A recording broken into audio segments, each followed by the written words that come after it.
Hello and welcome to TechTube. In this video, I'm going to be teaching you how you can show the message streaks on Rednote. So let's go ahead and start the video. Open the Rednote app on your phone.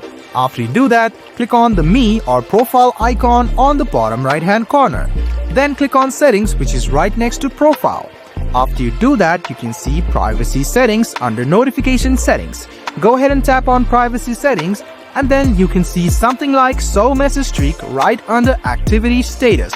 So, if you want to check out the message streaks with your friends on Rednote, all you need to do is enable the Show Message Streak.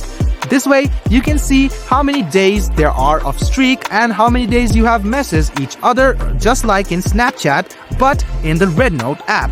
You can use this function now. I hope this video was helpful for you. Like the video, subscribe to the channel, and do hit the bell button for more. Hope to see you in the next video as well.